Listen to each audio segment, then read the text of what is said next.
Alhamdulillahi Rabbil Alamin. Allahumma salli wa sallim ala Sayyidina Muhammadin miftahi babi rahmatillah adada ma fi ilmillah salatan wa salaman daimaini bidawami mulkillah wa ala alihi wa sahbihi wa man walah wa man tabi'a sunnatahu wa qa'tada bihudah ila yaumil liqa'illah amma ba'du.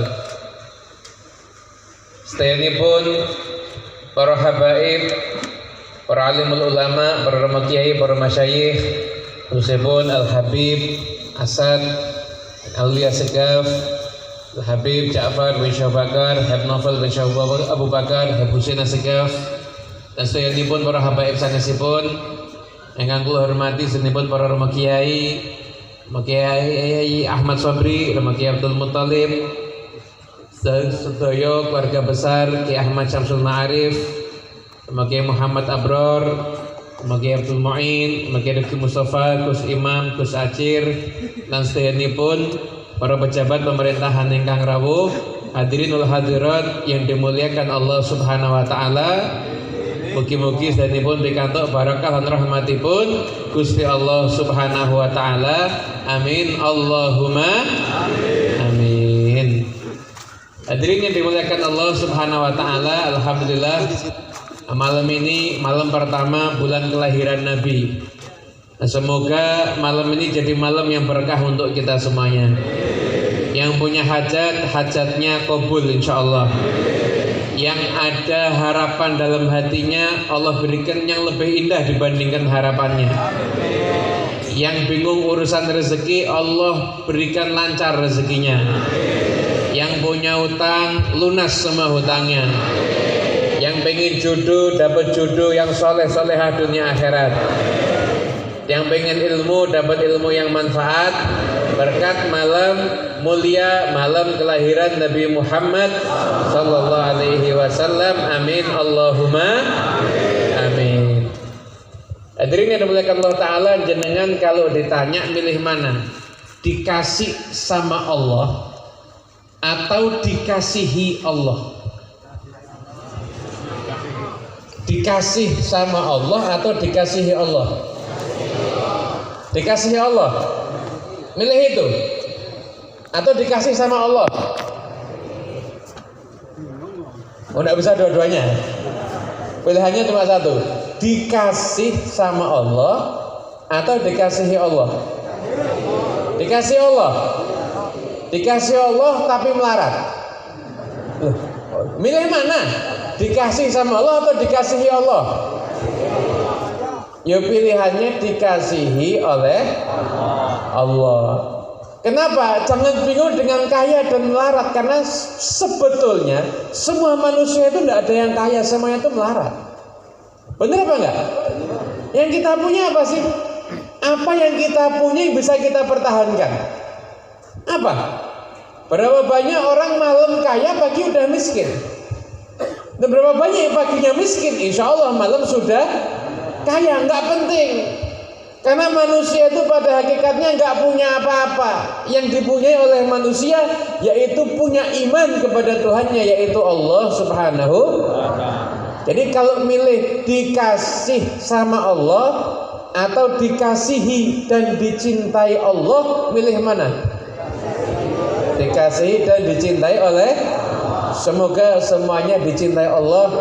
Amin Allahumma amin. Ma'al-lutuf wal-afiyah insyaallah. Lah kalau pengen dicintai sama Allah ya harus tahu caranya gimana. Nah, kalau kita mau bahagia, kalau kita mau bahas semuanya panjang.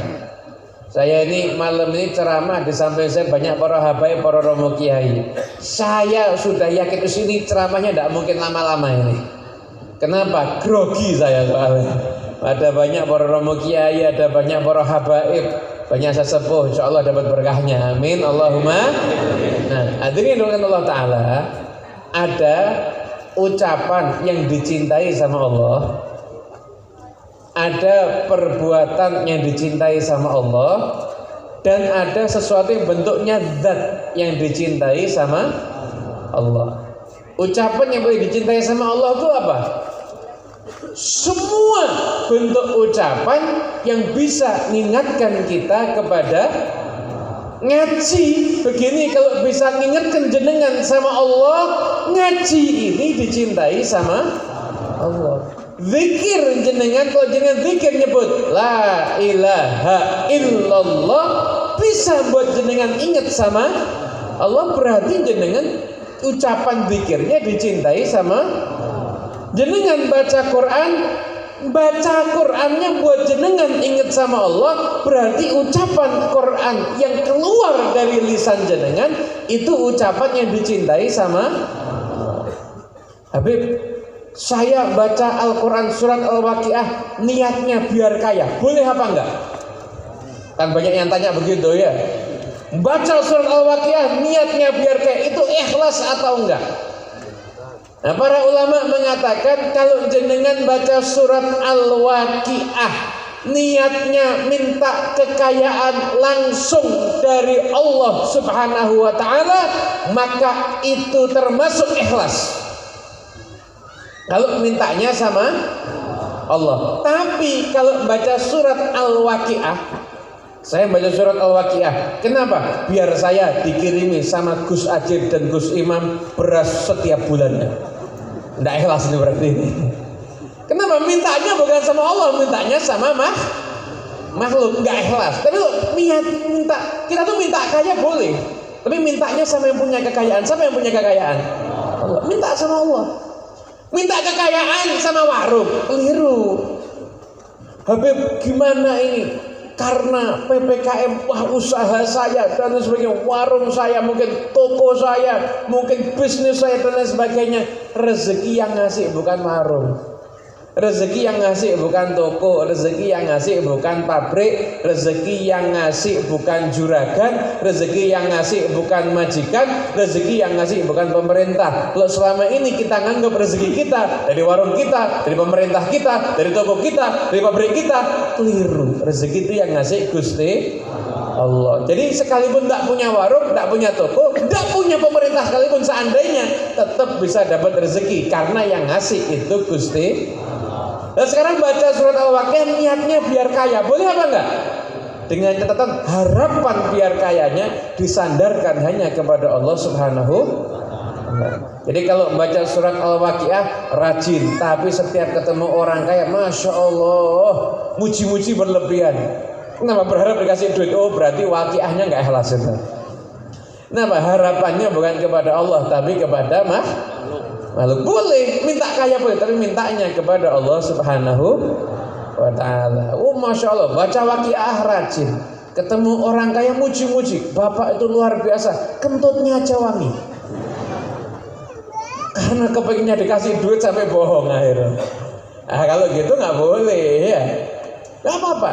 Ucapan bacaan Quran kita, kalau itu kita menjadikan kita ingat sama Allah, maka itu termasuk sesuatu yang tergolong zikir dan itu dicintai oleh Allah Subhanahu wa ta'ala. Makanya kalau kita pengen dicintai sama Allah, seringlah mengucap sesuatu yang sesuatu itu dicintai oleh Allah Subhanahu wa ta'ala. Jadi yang sering zikir itu ucapan. Ada perbuatan yang dicintai sama Allah. Apa perbuatan yang dicintai sama Allah? Sholat. Suatu perbuatan yang dicintai sama Allah. Bayangkan semua syariat itu Nabi menerima perintah zakat, Allah, malaikat Jibril, Nabi Muhammad. Puasa Ramadan, Allah, malaikat Jibril, Nabi Muhammad. Haji, Allah, malaikat Jibril, Nabi Muhammad. Salat, langsung Nabi Muhammad ketemu sama Allah Ta'ala. Itu karena pentingnya salat. Makanya aturannya kalau ada anak kecil usia 7 tahun, maka orang tuanya wajib memerintah untuk salat. Usia 10 tahun, kalau anaknya meninggalkan salat, itu dipukul. Betul apa enggak? Anak meninggalkan sholat usia berapa? 10 tahun, pukul. Tapi pukulannya dengan syarat dan ketentuan berlaku ya. Ada caranya, bukan dipukul, diambilkan lemari, lemparkan begitu.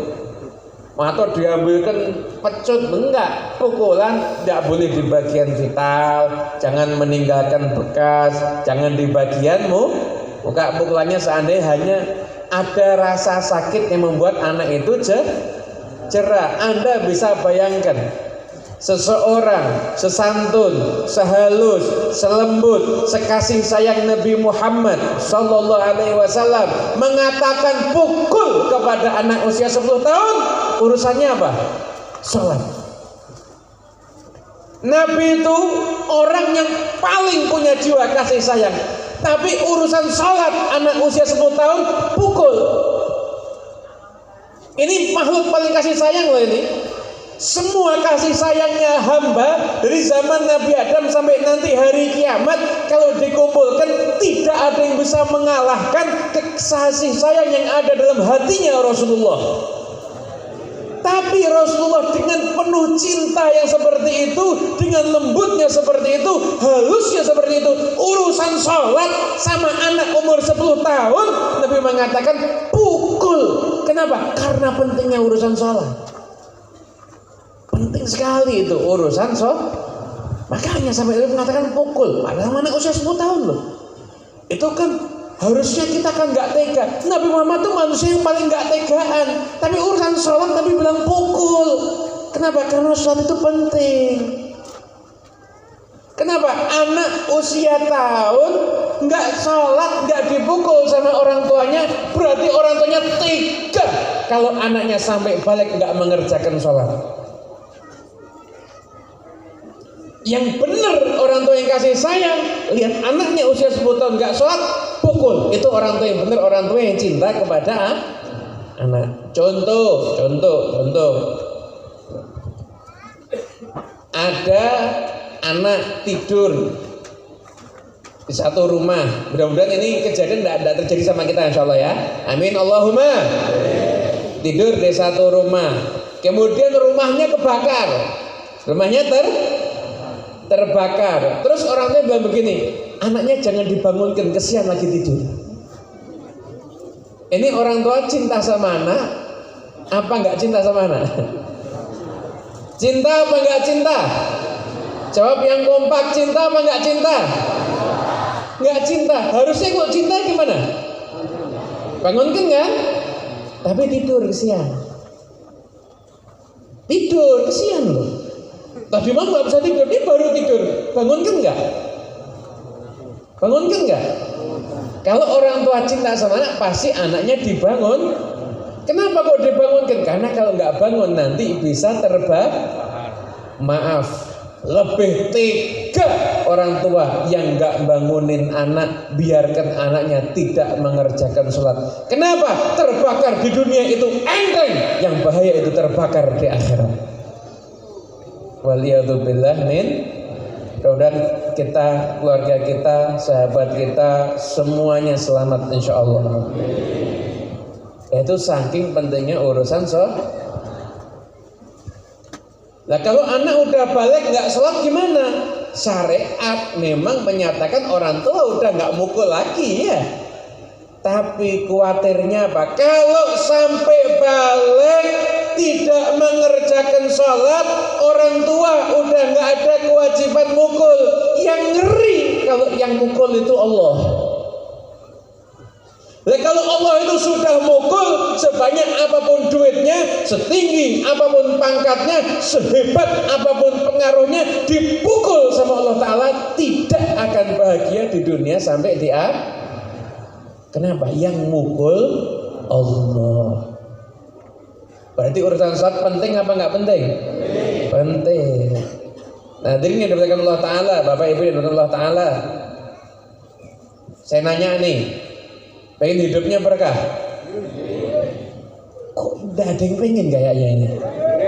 Yang jawab pengen, saya doakan utangnya lunas. Tadi yang jawab pengen tadi, sekarang udah nggak lunas lagi. Pengen hidupnya berkah? Pengen terhindar dari musibah? Pengen hari-hari berlalu dengan tenang dan damai? Pengen? Jaga sholat. Jaga sholat. Ini satu hari ada berapa jam? Kalau di Solo sehari 24 jam. Di sini berapa jam? Sama atau beda? Sama. Sehari ada 24 jam.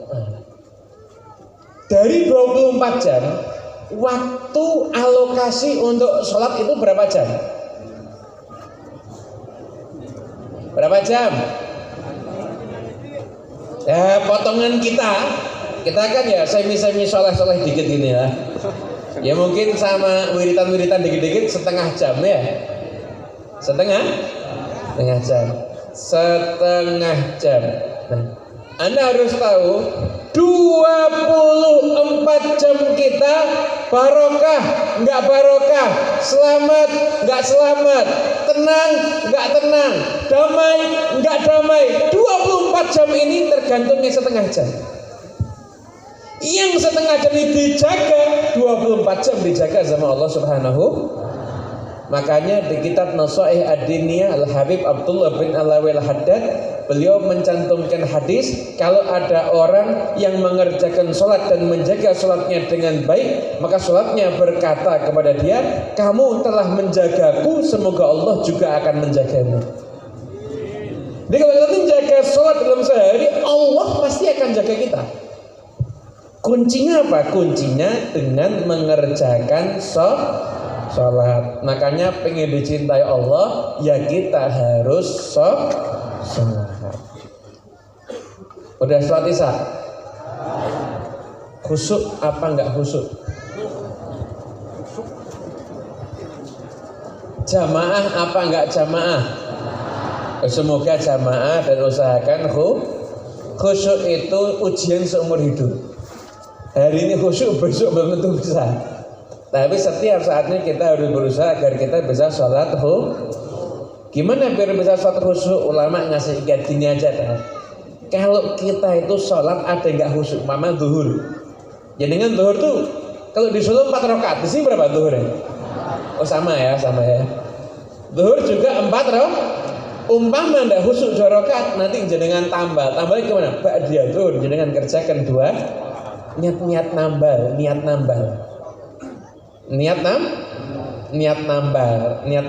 Bukan qadha, karena kan dikerjakan salatnya, bukan bukan qadha. Jadi Anda salat zuhur 4 rakaat, umpama enggak khusyuknya pas 2 rakaat, ya udah pas salat ba'diyah itu nanti sunnahnya ini 2 rakaat untuk nambal yang zuhurnya tadi itu. Repotnya salat zuhur berapa rakaat? 4 rakaat. Enggak khusyuk berapa rakaat? 5 rakaat enggak khusyuk. Dari wudhu, dari sampai wiridanya nggak khusyuk semuanya. Ini yang repot ini. Zuhurnya 4 rakaat, nggak khusyuknya malah 5. Nah ini repot. Nah makanya biar sholat kita terjaga, pokoknya hidup kita itu biar berkah. Makanya perhatian dengan urusan sholat. Mudah-mudahan semuanya Allah Ta'ala dikasih kekuatan bisa jaga sholat, insya Allah. Amin. Allahumma amin. Sekali-sekali ngerayu Allah. Mau ngerayu Allah? Ngapain ngerayu orang kaya? Ngapain ngerayu ibu-ibu ngerayu suaminya? Ngapain? Ngerayu suami itu gak penting. Bapak-bapak ngerayu istri, apa ngerayu istri gak penting. Sekali-sekali kita ngerayu. Bayangin nih, denger azan, kita lagi enak-enaknya tidur, lagi sibuk-sibuknya main HP, lagi sibuk-sibuknya ngapa-ngapain. Denger azan langsung kita ambil air wudhu, langsung mengerjakan Anda bilang begini, ya Allah, saya tinggalkan semua ya Allah untuk menghadapmu ya Allah. Berilah aku cinta dan kasihmu ya Allah. Kabulkan semua hajatku ya Allah. Jadikan anakku sesuai doa dikabulkan sama Allah Ta'ala. Kenapa? Ngerayu dulu, tinggalkan semuanya untuk menghadap Allah Subhanahu. Nah, pengen nggak ngerayu Allah? Ya itu tadi caranya. Mudah-mudahan semua bisa ngerayu Allah ya. Amin. Allahumma amin. Yang ketiga, nggak usah panjang-panjang. Yang ketiga, ucapan yang dicintai sama Allah apa tadi? Perbuatan yang dicintai Allah sama Allah tadi apa? Salat. Walaupun banyak, tapi yang saya bahas di sini Yang ketiga, zat, benda, makhluk yang paling dicintai oleh Allah Ta'ala adalah junjungan kita Nabi besar Muhammad Sallallahu Alaihi Wasallam. Itu yang paling dicintai sama Allah Ta'ala. Nabi Sallallahu Alaihi Wasallam itu mutlak Allah ciptakan makhluk dan Allah cintai, itu Rasulullah SAW. Nabi pertama siapa? Wujudnya. Tapi yang diciptakan pertama kali itu Nabi Muhammad SAW. Bahkan beliau dalam hadis mengatakan, kuntu nabiyan wa adamu munjadilun fi tinati. Aku telah menjadi nabi sedangkan Adam masih berupa adonan tanah. Sudah menjadi nabi itu Rasulullah SAW, tapi belum di alam dunia. Jadi makhluk zat yang paling Allah cintai yaitu junjungan kita, kekasih kita, Nabi besar Muhammad. Setelah Allah ciptakan para nabi sampai akhirnya puncaknya Allah turunkan dan Allah wujudkan yaitu Rasulullah Sallallahu Alaihi. Nabi-nabi itu sudah tahu ini nabi akhir zaman, ini Nabi Muhammad, tahu semua para nabi. Bahkan setiap nabi itu dikasih perjanjian oleh Allah Ta'ala. Perjanjian oleh Allah Ta'ala, kamu jadi nabi, tapi kalau sampai nanti aku mengutus Muhammad, la tu'minunna wa la tansuruna. Kamu harus beriman sama Muhammad dan kamu harus menolong Muhammad. Nabi Adam ini kakeknya Rasulullah. Seandainya Nabi Adam masih jadi nabi, Nabi Muhammad dimunculkan sama Allah Ta'ala, maka Nabi Adam wajib beriman dan menolong Nabi Muhammad. Nabi Musa, tongkat dipukul ke laut, laut terbelah. Nabi yang luar biasa. Seandainya Nabi Muhammad diutus, Nabi Musa masih hidup, maka Nabi Musa beriman pada Nabi Muhammad dan wajib menolong Nabi Muhammad. Perjanjian Allah Ta'ala kepada semua nabi, kalau nanti Nabi Muhammad diutus dan kamu masih hidup, kamu wajib beriman dan menolong Nabi Muhammad SAW. Yang paling dicintai Allah Ta'ala itu Rasulullah Sallallahu Alaihi Wasallam.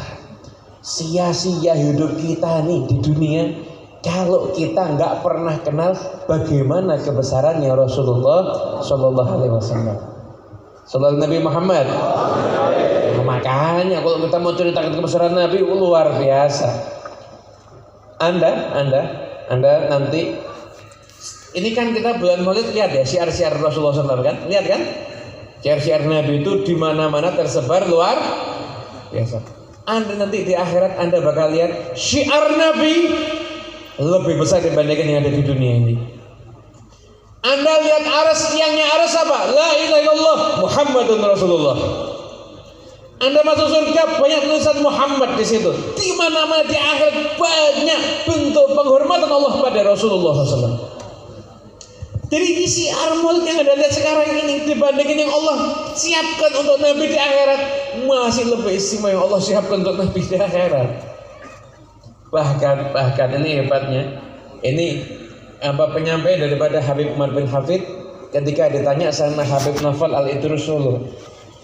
Habib Nafal Al-Idrus nanya sama Habib Umar, Habib, ini kan ada riwayat deh. Abu Lahab itu di neraka. Abu Lahab itu di neraka. Beliau itu mendapatkan nikmat setiap hari Senin. Kenapa? Karena berbahagia dengan kelahiran Nabi Muhammad SAW, kemudian memerdekakan budaknya yang ngasih kabar gembira yang bernama Thuwaibah. Karena itu seorang Abu Lahab yang hidupnya isinya musuhi Nabi, satu kali senang dengan kelahiran Nabi, setiap hari Senin senangnya kepada Nabi Muhammad, Allah balas dengan Allah berikan kenikmatan, bisa mendapatkan minuman dari jarinya. Abu Lahab loh ini. Abu Lahab itu bukan cuma kafir, Abu Lahab itu sudah kafir yang paling top itu. Sampai turun ayat itu isinya hanya mencela Abu. Tapi lihat, karena senang dengan kelahiran Nabi Muhammad, rasa senangnya dengan kelahiran Nabi Muhammad, sekalipun orangnya masuk neraka tidak dilupakan oleh Allah Subhanahu wa ta'ala. Kata Habib Umar bin Hafid, beliau mengatakan begini, lah itulah Allah Subhanahu wa ta'ala tetap memperingati maulid Nabi sekalipun di neraka. Maulid Nabi di penghuni neraka ditunjukkan, ini loh, ini yang pernah berbahagia dengan kelahiran Nabi Muhammad, ini loh, tetap dikasih keringanan oleh Allah Subhanahu karena kemuliaannya Rasulullah Sallallahu Alaihi. Jadi kalau di dunia ini kita lihat betapa hebohnya orang-orang memuliakan Rasulullah SAW, di akhirat orang akan lebih memuliakan lagi Nabi Muhammad Sallallahu Alaihi Wasallam. Saudara Nabi Muhammad, rugi kalau kita hidup di dunia nggak pernah kenal, nggak pernah ngerti dengan kebesarannya Rasulullah Sallallahu Alaihi Wasallam. Pertanyaannya, Nabi zat yang paling dicintai sama, pertanyaannya, pengen nggak punya hubungan sama Nabi? Pengen apa enggak? Pengen punya hubungan sama Nabi? Bisa. Satu, belajar cinta. Belajar, tahunya gimana? Dengarkan sejarahnya, dengarkan kebesarannya, idolakan Rasulullah. Idola Anda ini siapa sih sebenarnya? Anda mengidolakan, oh saya mengidolakan seorang tokoh. Kenapa? Berani. Nabi Muhammad lebih berani. Saya mengidolakan artis. Kenapa? Cakep. Nabi Muhammad jauh lebih cakep. Sehebat apapun artis idola Anda, kalau lampu mati jelek. Kenapa? Gelap. Tapi kalau Anda mengidolakan Nabi Muhammad, lampu mati, wajahnya nyala. Bahkan Rasulullah SAW itu diriwayatkan, ada satu orang sahabat itu kalau jalan sama Nabi, berusaha agar nggak nginjak bayangannya Nabi. Setelah dia sadari ternyata apa? Nabi Muhammad nggak ada bayangannya. Kenapa? Karena kalau Nabi Muhammad berjalan di siang hari, bukan matahari menyinari Nabi Muhammad memberikan sinar kepada matahari. Saudara Nabi Muhammad, kalau kita nggak bisa mengidolakan Rasulullah, ada apa dengan diri kita? Manusia sehebat itu nggak kita cintai, nggak kita idolakan, ada apa sama diri kita? Apa yang menyebabkan kita dihijab daripada mencintai Nabi Muhammad SAW? Harus introspeksi diri kita. Kalau orang dulu tuh, orang zaman sekarang kan sering, ini kan era sosmed, saya tuh sering dapat pertanyaan, Habib bagaimana caranya agar bisa mencintai Rasulullah? Itu kalau orang dulu yang ditanya begitu nangis, Pak. Kenapa? Kok bisa kamu gak cinta sama Rasulullah? Kaget orang dulu itu. Zaman sekarang pertanyaan ini dianggap biasa. Itu. Nah, sekarang kalau kita punya hubungan sama Nabi, ya sekarang ya kita berusaha agar kita mencintai Nabi Muhammad Shallallahu Alaihi.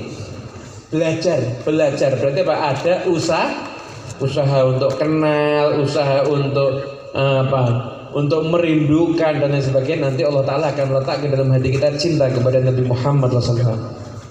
Yang kedua, ikutin sunnah. Sunnah itu yang dilakukan sama Nabi ditinggalkan buat umatnya. Ikuti sunnah Nabi. Makan pakai tangan kanan, kemudian masuk ke masjid kaki, keluar kaki kiri. Masuk ke rumah tangan kaki, tangan. Masuk rumah tangan kanan berarti ngesot itu masuknya. Masuk ke rumah kaki, keluar kaki. Itu ajarannya Rasulullah Sallallahu Alaihi. Ikuti dong, sunnah Nabi diikuti. Kenapa? Sambil ngikuti sunnah Nabi, sambil ingat ini sunnahnya Nabi Muhammad. Nabi Muhammad begini. Amalkan sunnahnya Nabi Muhammad. Yang ketiga, baca sholawat kepada Nabi Muhammad Sallallahu Alaihi Wasallam. Kenapa sholawat sama Nabi Muhammad diletakkan di tasyahud akhir? Kenapa enggak takbiratul Allahu Akbar langsung sholawat sama Nabi? Kenapa? Kok diletakkan ada di tasyahud Kenapa? Karena biar penutup sholat kita sesuatu yang pasti diterima sama Allah Ta'ala. Bacaan Fatihah kita mungkin belum tentu diterima. Subhana rabbil azim wa bihamdi, subhana rabbil a'la wa bihamdi, mungkin belum tentu diterima. Tapi kalau sudah sholawat pada Nabi Muhammad, Allah Ta'ala pasti akan terima. Allah Ta'ala pasti akan ditaruh di akhir. khutbah Jumat pakai sholawat sama Nabi Muhammad. Sholat jenazah ini orang mati, sholat jenazah ada sholawat sama Nabi Muhammad. Kenapa? Biar diterima oleh Allah Subhanahu wa Ta'ala. Sholawat sama Rasulullah itu penting. Habib, itu katanya kalau orang sholawat tapi riak tetap diterima sama Allah ya? Iya. Sholawat tapi riak tetap diterima sama Allah Ta'ala. Kenapa? Bukan karena yang baca riak, tapi karena kemuliaan sholawatnya. Seakan-akan begitu kita sholawat kepada Nabi Muhammad, maka Allah nggak peduli siapapun yang sholawat, sekalipun dia seperti apa keadaannya, tapi dia sholawat, maka Allah Ta'ala akan berikan hadiah untuk dia. Semakin ikhlas, semakin istimewa hadiahnya dari Allah Subhanahu Wa Ta'ala. Tapi riak pun tetap dapat. Kok bisa ya riak tapi dapat? Saya kasih contoh. Saya sama Gus Acir kan temen dari pondok. Ya zaman dulu kita temen. Oh saya sama Gus Acir deket, akrab. Tiba-tiba ada orang datang, kemudian muji-muji Gus Acir depan saya. Saya seneng nggak? Seneng toh, temen akrab kok malah enggak. Mending kurang kopi berarti ibu. Jadi saya sama Gus Acir itu temen akrab. Kemudian ada orang datang kepada saya muji-muji Gus Acir. Saya seneng nggak? Seneng. Tapi orang itu muji-muji Gus Acir niatnya nggak ikhlas. Saya nggak peduli, tetap saya senang. Kenapa? Karena dia muji orang yang saya sukai. Betul apa enggak? Allah dengan Rasulullah seperti itu. Begitu kamu muji Nabi Muhammad dengan sholawat, Allah nggak peduli siapa kamu, Allah nggak peduli niatmu apa, tapi Allah senang karena kamu sudah memuji kekasihnya yaitu Nabi Muhammad SAW. Akhirnya sholawat itu luar biasa. Itu dari kitab Hilyatul Auliya. Nah, dikisahkan ada satu orang di Bani Israel maksiat 200 tahun. Itu. Jadi kalau ada buku ensiklopedia kemaksiatan, penulisnya pasti dia ini. 200 tahun dia maksiat kepada Allah Ta'ala. 200 tahun gak nanggung ini. Ketika meninggal ini preman, Bani Israel dari saking pegelnya diangkat nih, dilemparkan. Gak ada yang mau kubur, gak ada yang mengurusin jenazahnya. Tapi di saat itu Nabi Musa diperintahkan Allah Ta'ala, Musa keluar urusi jenazahnya, sholatkan. Ya Allah, masih 200 tahun ini semua orang tahu. Allah tetap sholatkan jenazahnya. Dia maksiat betul, tapi dia setiap buka Taurat ada nama Muhammad, dia cium dan dia bersolat pada Nabi Muhammad. Karena itu aku ampuni semua dosanya dan aku nikahkan dia dengan bidadari. Barokah sholawat pada Rasulullah Sallallahu Alaihi. Makanya cukup ceramah kata saya. Kesimpulan, kita semua pengen dicintai sama Allah Ta'ala. Nah, sekarang ucapan yang dicintai sama Allah Ta'ala, ucapan sering zikir. Sehari ini dari tidur sampai sekarang zikir sama ngobrol gak manfaat banyak mana? Gak manfaat kan? Besok ganti banyak zikirnya insya Allah ya. Yang kedua, sholat yang benar ya. Yang ketiga, punya hubungan dengan Nabi Muhammad SAW. Malam ini kita mengenang seseorang yang punya hubungan dengan Nabi Muhammad, Kiai Ahmad Syamsul Ma'arif. Saya sering dengar kisahnya luar biasa. Karena kecintaannya kepada Nabi, beliau sangat mencintai keluarga Nabi Muhammad, mencintai dzurriyyah anak cucu Rasulullah SAW. Cinta sama anak cucu Nabi itu gak gampang loh ini. Gak gampang. Berapa banyak orang senang selawat tapi gak suka sama anak cucu Nabi. Terus juga mengatakan saya cinta dengan anak cucu Nabi, berarti dia mencintai semuanya karena Nabi gak pilih-pilih. Sekarang banyak pilih-pilih. Oh sama saya sama Habib yang ini cinta, sama yang itu musuh.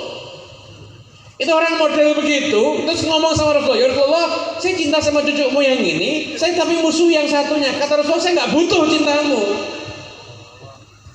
Tapi memang cinta sama anak cucu Nabi ya cintanya karena Nabi. Harusnya ngomong gini bukan saya. Oh saya kan Habib, ngomongin tentang Habib repot ini. Cuma udah nggak ada yang ngomong. Terpaksa saya ngomong. Pak Yai Masya Allah, Pak Yai pasti ngomong kan, Pak Yai pasti ngomong kan. Cuma caranya saya mau nggak mau harus ngomong di mana-mana. Ini kan dilihat nanti di streaming dan lain sebab. Kayak nggak bisa. Ada orang hobi sholat tapi benci sama cucu Nabi. Ya kamu selawati itu bingung lah. Kamu nih hobi sholat tapi benci sama cucuku. Yang kamu harapkan dari aku apa? Kayak Ahmad Syamsul Ma'arif cinta sama Rasulullah, cinta dengan zuriyah Nabi Muhammad SAW. Mendidik keluarganya agar cinta dengan Nabi dan cinta dengan zuriyah Nabi. Mengamalkan sunnah-sunnah Nabi Muhammad dan mendidik keluarga agar sholawat pada Nabi Muhammad SAW. Lihat orang yang hatinya mencintai Nabi Muhammad, maka Allah Ta'ala jadikan beliau lisana sidqin fil akhirin, sebutan-sebutan yang indah di generasi akhir. Meninggal 27 tahun yang lalu, tiap tahun hallnya tambah ramai. Pandemi hallnya tambah ramai ternyata. Kenapa? Gak bisa dibendung orang untuk hadir. Kenapa? Karena beliau cinta dengan Nabi Muhammad. Hatinya nyambung dengan Rasulullah SAW. Orang-orang Allah gerakkan untuk hadir di sini. Allah ajak di sini. Kenapa? Biar masing-masing pulang dari sini membawa rasa cinta pada Nabi, insyaallah. Semoga insyaallah materi dan materi membawa berkah untuk kita semuanya ya. Kita bisa meneladani Kiai Ahmad Syamsul Ma'arif insyaallah dalam kecintanya beliau pada Nabi Muhammad, cintanya beliau pada zuriyah Nabi, cintanya beliau kepada sunnah Nabi, usaha beliau untuk mengajarkan ilmu warisan Nabi Muhammad. Pondoknya aja Nurul Huda, cahaya petunjuk. Siapa Nurul Huda di alam ini? Rasulullah Sallallahu Alaihi. Itu saya beliau ngajar, pondok gratis, umat Nabi Muhammad ditampung. Tujuannya pasti pengen dicintai sama Rasulullah Sallallahu Alaihi. Ayo bareng-bareng yuk kita semuanya yuk. Kalau sudah ada orang yang punya satu gerakan dakwah dan ikhlas, kita dukung. Kenapa? Karena kalau kita harus buat satu gerakan lagi yang sama ikhlasnya kita repot. Dukung aja yang sudah ikhlas. Kenapa? Biar kita juga ikut dapat bagiannya insyaallah. Dapat bagiannya dan semoga insyaallah kita semuanya pulang dari majelis ini yang punya hajat-hajatnya kabul, disambungkan hati kita dengan Nabi Muhammad SAW. Amin amin ya rabbal alamin.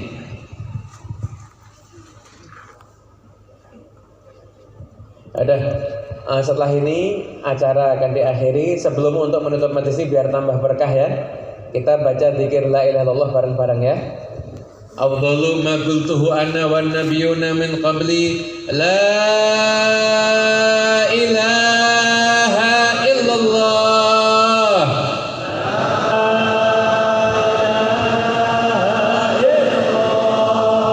La ilaha illallah.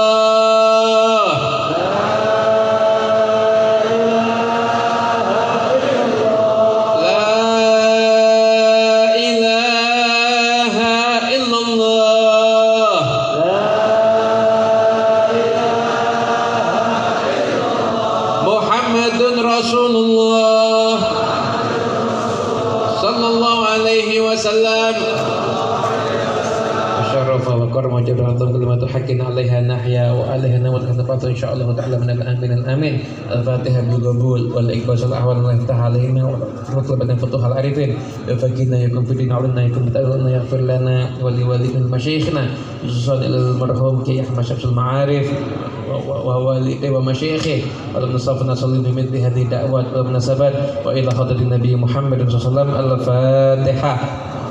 Bismillahirrahmanirrahim. Alhamdulillahirabbil alamin. Arrahmanirrahim. Maliki yaumiddin. Iyyaka na'budu wa iyyaka nasta'in. Amin. Ya saking kula cukup semanten kirang langkung penuwun yen bakal ingkang kathah. Wallahu muwaffiq ila aqwamit thoriq. Wassalamualaikum warahmatullahi wabarakatuh.